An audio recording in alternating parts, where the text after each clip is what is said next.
Ladies and gentlemen, welcome back to Between the Sharks. Back at the ranch, we got to work on some machineries today. Not that, not yet. We're talking about this stuff right here. Now, a couple of you fellas made some very astute, fair observations / criticisms as to why was I hauling heavy trash cans by hand when I have this thing sitting right here.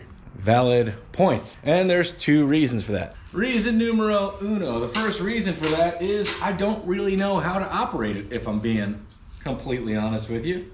And reason number two, I'm kind of precious about it. These machines cost more than any vehicle I have ever bought in my life. So what I'm saying is I'm not used to having nice things.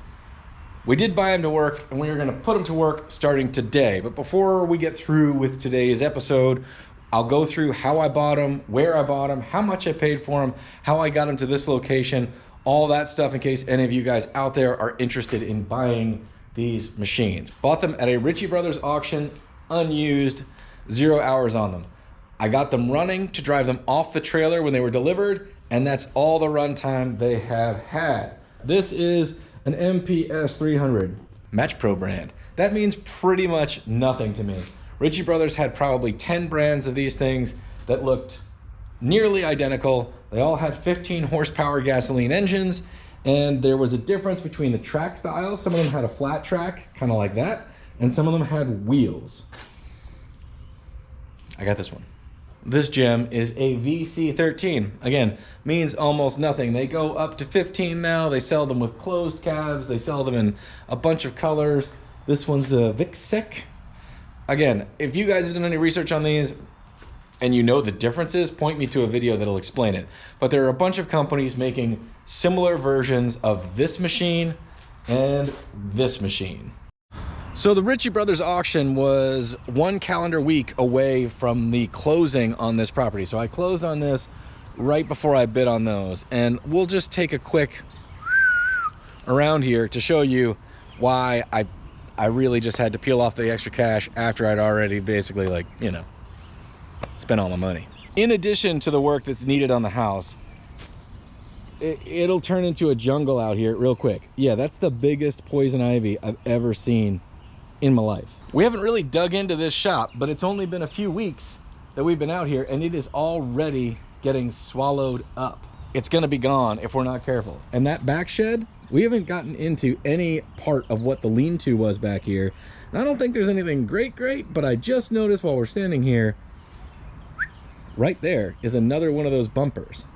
So I don't know if there's Corvette or Chevelle or whatever parts in there, but there's at least that chrome bumper, and that's not nothing. So letting this go too long, it will basically become one big pile of ivy, wisteria, and privet.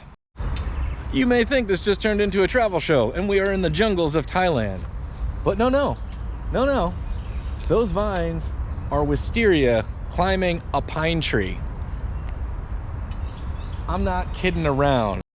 Now, most of that is the neighbor's property coming this way, but there is plenty of it here. I guess the point that I'm trying to make is, for those of you folks that work on your own houses and your own properties and all that stuff, you know that the basic fundamentals of a house or property is beating back the elements for your own comfort and safety. There's a whole other layer beyond that about beautification and improvements and architecture and design and everything being real nice and pretty and keeping up with the Joneses and having something nicer than somebody else. But we ain't there, guys. We are at the can we make a shelter out of this property for human beings that essentially keeps the elements out. And to do that, you gotta keep out the plant lives and keep out the water, because once one gets in, the other gets in. That's just how it is. And we are gonna use this equipment to help keep the nature at bay from reclaiming everything on this tiny little square of land. I mean, tiny is relative. Like, it's huge for me, a kid that grew up in the suburbs, but tiny relative to, like, Earth. And in addition to the heavy materials handling, the house, once we get started on it, will probably need some footings, and we'll need to dig some drainage ditches and French drains and retaining walls and all the things that these little machines can do around this place. All right, so I gave this thing a quick greasing, check the oil. They do come with a manual. This one came with a manual for at least startup procedure on the gasoline engine. That one came with a more extensive manual about how the whole thing works, where to grease it, regular maintenance and all that stuff, and I'll just apply what's in that one to this one. Now, ladies and gentlemen, I have never run this type of equipment. A riding lawnmower is about as close as I've been to, like, you know, landscaping or excavating or earth moving equipment. Did drive a dump truck once though. I'm pretty handy with machines. All I've done so far with this is drive it off the trailer, which was an extremely stressful situation we'll talk about later. I barely have enough gas in it to go anywhere, but we'll go ahead and run it dry and put fresh gas in it, I think. But now I just gotta take it out and learn how to use the thing. AKA, just kind of play around with it, because, you know, we'll figure it out. If I got it off a trailer without dying, I think I can slowly learn how to use it. Yeah, I know it'll take some time to become proficient, but what I'm saying is, for the regular average Joe, it's not beyond comprehension to operate one of these things. This thing has the factory 44-inch bucket that came with it. You will notice it does have extra hydraulic lines, so you can add bush cutters or grapples or log things or whatever you can hydraulically control that'll stick on the end of these arms. So that is a really nice feature that you don't have to add that. The Excavator has the same thing, and around here I did buy a couple of attachments for that one that we'll go over later. But for right now, let's go drive this around and see if I can at least like tear up some ivy or something. So there are not a ton of startup instructions, and I had to figure this out under duress, which means it can in fact be done. But if you get yourself a brand new machine, find yourself in the position I was, which was a very angry driver with a trailer who wanted this stuff off immediately. Here's what you kind of need to know. You gotta climb in here and check the oil. The engines might be a little bit different. I'm not sure why this isn't a Briggs & Stratton. Most of them advertised are. Again, if it blows up, my understanding is I can go to Harbor Freight, get a Predator engine, and Bob's your uncle. That said, there's a fuel cutoff somewhere on here. Make sure that's on once the oil's checked. Up here, the controls are essentially like a riding lawnmower. You got a key, you got a choke, and you got a rabbit turtle machine.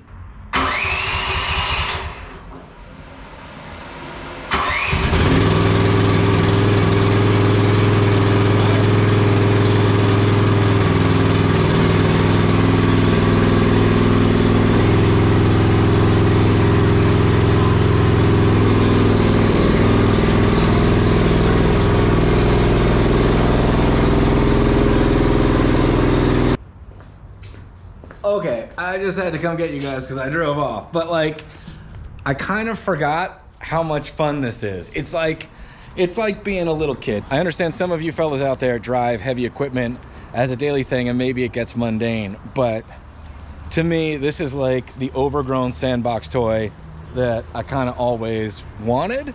It's kind of like having a go-kart. I never had one, but maybe now that I'm full grown, I'll buy one. I don't know, but it'll bring a smile to your face. Let's find the fun in it and see what it'll do. Here we go. 0.1 hours. So I'm over in a corner of the property where I hopefully can't screw things up too terribly. I'm just gonna give it a whirl, see if this thing will clear some brush. Try not to dig in too far. I have no idea what I'm doing, but that's never stopped me before.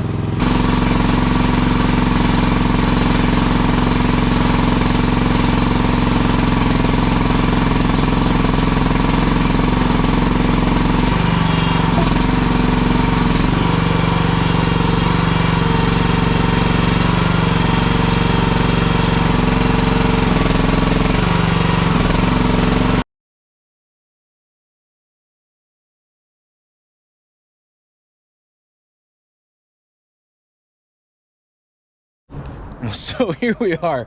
I don't know what I'm doing, but that was the most fun I've ever had clearing ivy. That is for sure. Now, like I said, this is all just practice to get some dexterity with the machine and figure out how to use it and basically get your muscle memory right. Well, my muscle memory right. That's what I'm trying to do because I don't know what I'm doing. That said, with this little bit of experimentation, I don't really feel like that flat bucket's the right tool for the job when the ground is this unlevel, but that's like learning. So it is drilled for teeth, so I may order some teeth. I also, because it's drilled and I know how to weld and all that stuff, maybe I'll just build like a really simple 1/4 inch kind of like rake thing that goes along that bucket so we can drag this ivy out. Again, it's not my like uber #1 concern to get rid of this ivy today, but to me, this is a great playground to learn in while I try to figure out the machine, because how much damage can it really do? I mean, I shouldn't ask that question because it's more than you would think with that machine. It's pretty powerful for the little feller that it is. I did not unearth much besides some cinder blocks, the man's recycling collection, aka mosquito farm, and this though. I'd seen a bit of it. So this is a service entrance cable that used to go to this building right here. The rest of it was spooled up down here. I dragged it out, and it looks like there might almost be enough of this stuff to get to that power pole back there. And if that's the case, that's significant savings. And if I can get this all cleaned up, then one day we can run a separate service back this direction, whether it's to that thing or, you know, some sort of wonderful, massive shop back here that would still have plenty of yard. Have you guys seen these barn dominiums going up?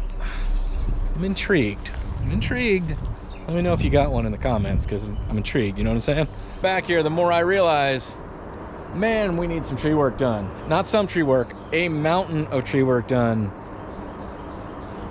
And that's gonna be many thousands and thousands of dollars. Oh, how much time are we gonna spend making this decent when that tree covered in ivy is leaning right over the top of it? I'm pro tree, everybody, but this property's been in such bad shape for so long that the English ivy and the kudzu and the wisteria have really taken their toll on the health of these trees around here. Not to mention, they're huge. First impressions of this thing are, it's great. It's gonna serve me really well. I think I gotta learn how to use it. There's a lot of different tasks I need to do with it, but the short version is, just getting the hang of it, anybody can figure this out. So feast your eyes on this thing, fellas. I mean, it is brand spanking new, still wrapped in plastic. So I guess we'll, I mean, I don't care that it's, I mean, we'll uncover the hydraulics and all, but yeah, brand spanking new. Let's get it unpacked and then fire it up, take it over there and see what we can figure out how to do with this one. All right, gang, I was giving it a once over before I put it into service. I checked the oil before I drove it off the thing and all that, but now I'm looking around and there's two different kinds of grease fittings on this machine, and I noticed this in some videos, some reviews before I bought it. So there's this style, I don't actually know what it's called, and then there's the style most of us are familiar with here that we'll find on our cars all over the place, you know, ball joints, all that stuff. Regular old Zerk fittings. I do think that this is the same thread as these, so I should run to the hardware store and replace them, because I popped one out because it looked awful clean and there's no grease in there at all. So before I put this machine to work, even if it's light duty and me learning, we ought to get her all greased up and ready to go. Now they do supply you with a grease gun with this machine. When I bought it, I got a toolkit that had basic wrenches on the Ritchie Brothers lot. It filled with water, so they've been drying out. But the grease gun has the regular standard style that you would imagine, but it also has a replacement tip for these kinds of thingies. But considering that we have two different styles anyway, we may as well replace them to a common style. And fortunately enough, when we were cleaning the shop in the last video, I found several grease guns and some brand new grease. I greased up the mini skid steer, but it already seemed like it had grease. And then this guy, on the other hand, does not feel that way. So I'll take this with me, compare it, and then we'll be back shortly. We'll go see the Burger Man too. All right, fellas, we are back from the hardware store. We are more greaser than we used to be. These ended up being metric, I think 6mm. Honestly, I don't remember. I brought one fitting with me. I went through other fittings, bought the closest looking one for standard and the closest looking one for metric. It's definitely not standard on this machine, but who knows, guys. I mean, I wouldn't be surprised that it's metric on almost all of them. But again, I think you're gonna have to compare your own machine if you need to go through this modification. But we supported our local hardware store and we supported our local hamburger stand, which I highly recommend. And talking about support, I'm gonna ask for your support. It may just get interesting around here. So if you haven't subscribed yet, please consider it. If you have subscribed recently, I can't thank you enough. The growth of the channel has been super encouraging. And if you've been here since the beginning, I really appreciate it. It's encouraged me to continue on, so thank you so much. All right, back to that. 0 hours.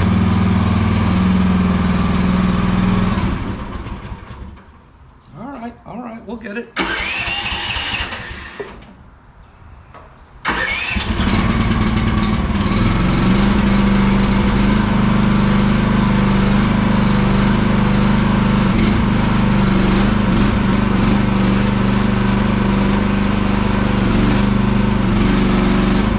This thing does not like partial throttle. See if we can bring her down.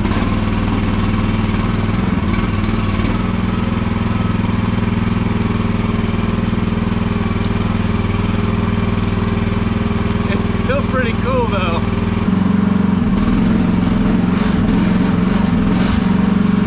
Found this thing a lot less smooth to operate, but maybe I'll get better at it.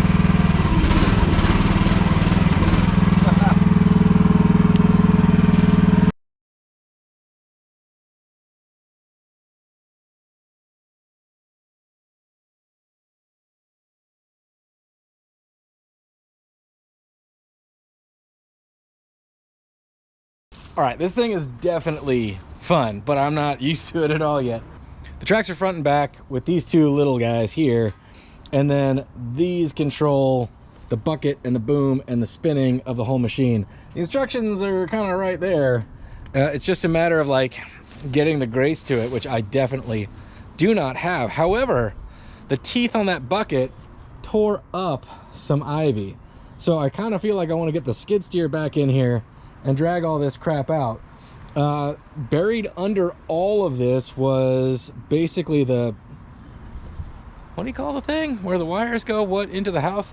Anyway, it used to go into the meter box over there. Somehow got piled up over here. So we do have all the parts and pieces to that cable, at least to get power back here, which is great. That's a long way away, but it's nice to know it exists. My normal MO of dealing with ivy is driving a lawnmower through it and just running everything over.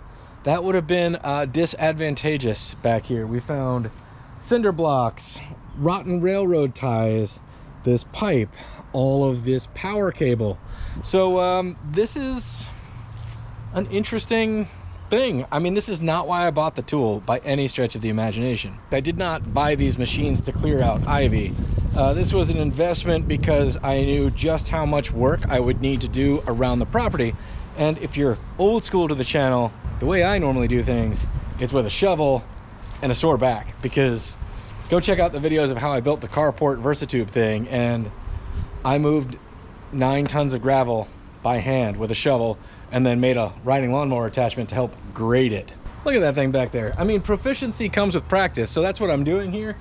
Thought I'd bring you guys along for the ride because tearing up English ivy is not unsatisfying.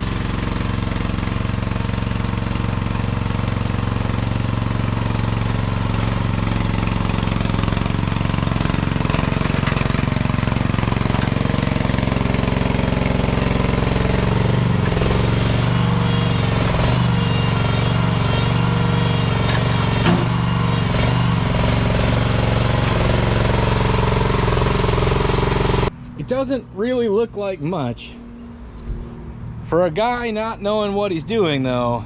I just tore up a ton of English ivy, and if you've ever battled that, A, that's not easy, B, it's not fun, and C, you just don't know what lies beneath. So I found entire sheets of roofing tin that have come off. Maybe there was more structure other places. There's a row of cinder blocks that was here, railroad ties there, cinder blocks.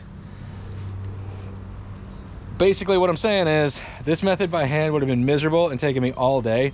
So I've been messing around for like an hour, you know, and that's like learning how to do stuff, figuring it all out, trying not to break anything kind of situations. For you fellas at home, the price point on these machines and what I'm easily seeing as the potential, plus all the other YouTube videos you may watch, doing your research, if you're an avid researcher like I am, to me they looked too good to be true.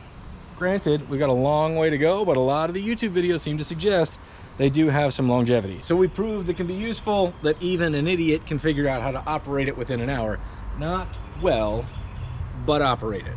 So let's talk turkey. Let's talk scratch, cash, money. Because if you're out there at home, it's likely that you are either an enthusiast, a do-it-yourselfer, or just want to be entertained. And by all means, number 3 is probably the wisest. All right, place your bids right now. Price is Right rules.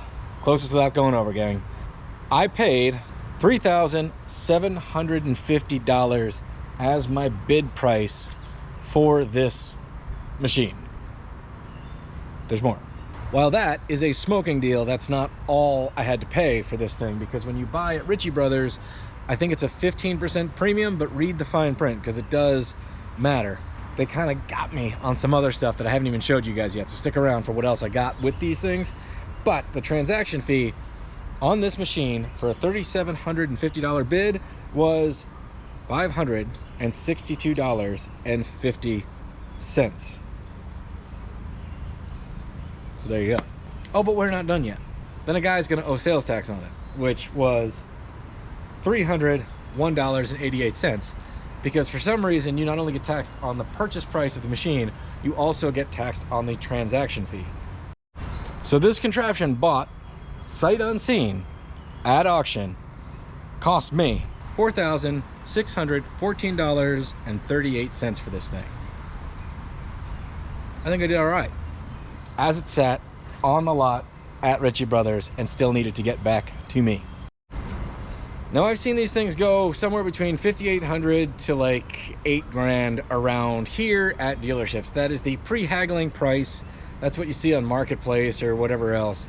Now, if you wanted to import one of these machines, I think they are about $3,200 on Alibaba.com, because it's a Chinese manufacturer and I've used Alibaba before. But there's a whole rigmarole. You got to get it from the factory to the port on a boat, from the boat to the United States if you're in the States, and then off the boat in the United States, which will probably land in the port of Los Angeles, which you need a fixer to go get onto a freighting company, either a train or a truck, and get it to you.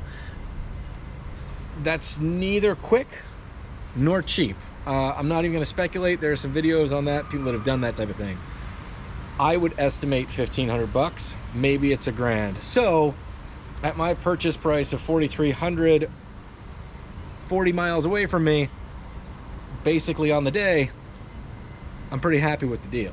You guys let me know what you think. Now, before we go any further, I want to show you this thing. That is a concrete breaker attachment. I am expecting a fair amount of concrete breaking to need to happen with the slabs that they've poured as patios around this property, because they're not good and they're all cracked and the tree roots have destroyed them. And the breaker came with its own toolkit, its own nitrogen tank, and the big breaker spike, which is, you know, floating around here somewhere.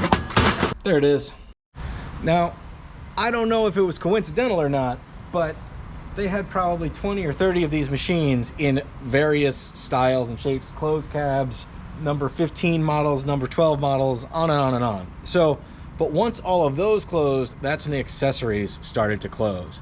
So the prices were going up and up and up, because people that purchased these things were now scrambling to buy the accessories, because if you're gonna go down there and get it, you may as well just get all the stuff you can get. So the breaker, I was able to purchase for $275 with all that stuff. I learned, though, that the minimum transaction fee must be $100, because that's what I got charged, instead of 15% on that one. So then I had to pay the taxes on both of those. So all in on the breaker for that machine, $401.25. Again, search around the internets and try to find one for less than 1,800 bucks as an attachment. I don't know why they're that much. I guess there just aren't that many dealers here for the mini ones yet, but they're becoming more popular. So either way, I think it's a good deal, and I think that price is going to come down. Also, while I was spending all my money, I bought this auger, and the auger set came with an 8, a 12, and a 16-inch auger attachment thing. Also designed to fit the excavator. Now, there are all of these accessories also for the skid steer. given these two types of accessories, the concrete breaker and the augers, I thought the excavator version would be the best. I don't know why, I just felt like that was the right answer. Now that one I bid up to $375, which I thought was higher than I wanted to pay. So the auger for that thing also got the $100 fees. That set of 3 augers plus the motor came out to $508.12. Again, I think I did pretty good, and I bought it because I knew I had plans for it. All right, I bid that up to $3 grand. $3 grand. Taxes, fees, everything, $3691.50 for this machine. So all that stuff we just looked at, $9,215.38. So there you go, 9,200 bucks and change. To me, that's a massive amount of money. Like I said, I'm relatively cheap. I love cars, I love old cars, I love machines and stuff like that, but every car that I've ever bought to drive has been, I actually think, under 2,500 bucks, I think. Now, given that lawn tractors are running around 2,000, 2,500 bucks for run-of-the-mill, buy it at Home Depot kind of situations, I don't think any of these prices are bad. You'd be hit with the same taxes and everything like that, just not the fees. Now, there's still one more cost we haven't talked about, which was shipping, because I do have a pickup truck that I drive every day, and I do load it like crazy. It is a 65 C10 with an inline 6 and a 3-speed on the column. While I do believe it could tow a trailer, and these two machinery units, I think they're just under a ton a piece, roughly 1,800 pounds each, but I don't have a trailer, and an inline 6 towing a couple tons on the highways in Georgia is not a safe situation. So a guy's got to pick his stuff up. So I looked at renting a truck and trailer, which I've done before if I got to move a car or something like that on a rare occasion, and it would have cost like 400 bucks or so. Plus I would have had to take the day off work because Ritchie Bros does their pickups during weekdays. Economically, that wasn't great compared to the shipping options available at Ritchie Bros, which was I used U-Ship. So here's the thing, fellas, I used U-Ship because it was recommended by Ritchie Bros. And there was one company that kept outbidding everybody. They said they had a ton of experience with Ritchie Bros auctions. They would handle everything. I think it came out to be 500 bucks. I thought, really, I can't beat that, even if I had the day off work, which I didn't. So they claimed to have the insurance and the experience and the best price, and I thought, well, that will do. However, Ritchie Bros was backed up the day they went to go pick up these machines. That's when I learned that they're just some company based somewhere in the universe, and they know local drivers' numbers or something like that. So of the 500 bucks I was paying them, they were paying the driver 200. And then when the logistics broke down, they were contacting me constantly to call Ritchie Bros to reschedule an appointment, which I couldn't do on the day because the appointments were all booked. All of the things that they said they could do, they didn't do very well. So the driver ended up waiting around for 4 hours before getting loaded, and per their little lines in the contract, after an hour or something of idle time, he can either leave or start charging or whatever. It was a whole fiasco. So I was basically in a text message battle with this broker saying I wasn't going to pay any more money because that's not how they accepted the bid. They said they knew what they were doing. Obviously, when you're arguing with somebody like this, they don't really care, which makes me wonder if something had happened, if they would have ever honored the insurance. Eventually, the guy did show up. He parked his truck. He was not in a good mood. He was threatening to not unload the equipment because the broker wasn't going to pay him more, and on and on and on. I'd also told the broker at that point I was not paying the driver more because that's not how this worked. Now, in my description of what I needed, I said that I needed a patient driver because I had no way to unload these machines. I had never operated one, and they had never been turned on. So on the back of the trailer with this angry dude, I'm filling these things with gas, checking for oil, and then I had to figure out how to drive them off the trailer into the road because he refused to pull into the driveway. So that's why you guys didn't get to see any of that razzmatazz. I got them back. I took my stressed out self back to work. Now the dude did ultimately calm down, And he started to laugh with me as I was trying to figure these things out, and he was really encouraging. So I tipped him $100. That's a long story to say that was somewhat stressful, but the shipping cost $600 all in once I tipped the dude.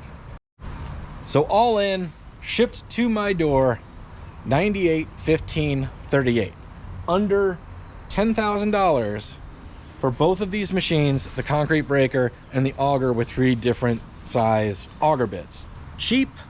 No. Will it pay for itself? I believe so, and in a hurry. If you look up the rental prices for similar style machines, name brand stuff, Bobcats, whatever, they're about $2 grand for a month. Plus you got to get them delivered and picked up. Now, is this a Bobcat? No, it's not a Bobcat. It's Chinese gas powered, basically like lawn tractor on steroids. Am I pumped about it? You bet I am. So for the type of things I do and the way that I like to do them, I like to do stuff myself. I like to work on things myself. I like to plan and engineer and execute projects all by myself. And if you looked at the old videos in the channel, you will know that about me already. Now, that's not everybody's bag. I am not sending these things out to go work 10 hours a day at a construction site every day of the week and expect them to not screw up and cost me a ton of money. What I am expecting them to do is work a bunch for me intermittently around the house, around this property while we fix it up, around my house where I actually live, and around any of my friends and neighbors that need a hand. Now, before I purchased these, I watched endless hours on YouTube about reviews, operations, comparison to the big name machines, all of that stuff. And when it started to show that these things kind of performed and could do the duty, and in addition, it seems to be the consensus that most of the parts on these machines are universal through all the brands. And as much as I don't like ordering from Bezos, it is a peace of mind that the drive motors, the hydraulics, all the little bits and bobs that make these things function are available for purchase, that you don't have to go to a dealership, you don't have to go to special order or anything. Basically, these are engineered to be made out of off-the-shelf, very common parts. Now, I haven't proven that, but it does seem to be the consensus. And to me, if I can fix this machine when it breaks down, I don't need a technician, I don't need a specific Bobcat or Caterpillar part or whatever. I'm gonna be less afraid to break it. So the research inspired the confidence, and then I purchased this property 1 calendar week before my local Ritchie Bros auction, which is Southeast Regional, and they've got lots ranging from 40 miles away up to about 150 miles away, where they were selling tons and tons of equipment. So let's talk about the auction itself, because if you're brand new to this, like, I learned about the Ritchie Bros auctions like for real watching Diesel Creek, but I still was not prepared for what was about to happen. So now, if you want to get one of these machines and you think the price of, let's call it $4,500 or whatever, is a price point worth going after, I think Ritchie Bros might be one of the most reliable ways to get there. I mean, if you don't want to deal with any of that hassle, you can find a dealer. I would expect to pay about $6,500 if that's the case. So $2 grand in savings is a lot of money, especially when you consider how much of a percentage that is off of these machines. Now, the trick is when Ritchie Bros sets up these auctions, once the bidding starts on everything, essentially they had probably 20 or 30 of each of these machines, probably 60 if you spread it out with all the lots that were included in the Southeastern auction event. And the lots would start to close within a minute of each other, probably about 30 seconds. So if that's not complicated enough, a new bid increases the timeline on it. So if you want to, you know, bid on excavator number 1 and it goes too high, so you want to bid on excavator number 2, well, bidding on excavator 1 may suddenly continue on because new bids are placed. And you may lose excavator number 2 because you're watching bids on number 1 and it closes without having anybody bid at the last minute, so it just goes in for that price. So when you're watching 20 of these that are very similar and you just need one, it gets very, very stressful. So I genuinely do not have a strategy for buying one or getting the best deal. Like, I don't know. This one went way less expensively than some of the other ones. That went on like the average low end. You can look at old auctions, recent auctions or whatever, and see what the prices were. It's only a set of guidelines, but maybe my one piece of advice might be go ahead and set up a Ritchie Brothers account, right? And then sign up for the next auction that exists anywhere in the country, and then see like when the bidding starts and when the items of the type that you're looking for, excavators or whatever, start to close. Just follow along so that you actually see how it happens in real time, even if you're not bidding. Because even with the concrete breaker and the augers, it was the same kind of thing. It's like these all sold. At that point, there were about 3 or 4 minutes left before the augers went up for auction. And they were all at like 10 bucks. And there were 10 sets of them. In trying to chase the cheap ones, I missed some. And then it got down to the last one. And I was like, man, I know that I'm going to be digging fence post holes.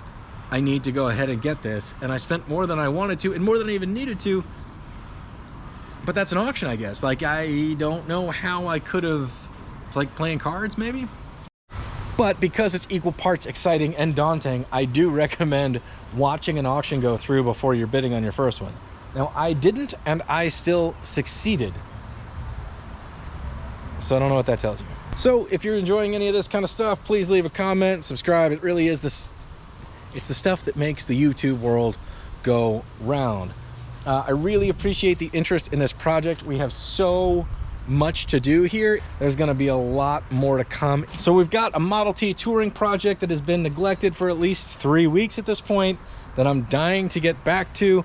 We got a 47 Mercury convertible build after that. And don't forget, I'm really excited about this thing. I'm doing everything I can to not jump into this first, because while that will be so much fun, it is low on the priority list of what needs to happen around this property. So stay tuned for that as well. And good luck on your projects out there. We will see you next time on Between the Sharks. Gang, we got a lot to do. Thanks for joining us on it. This is actually, it's fun being over here working. It's fun to have a little company. So see you next time.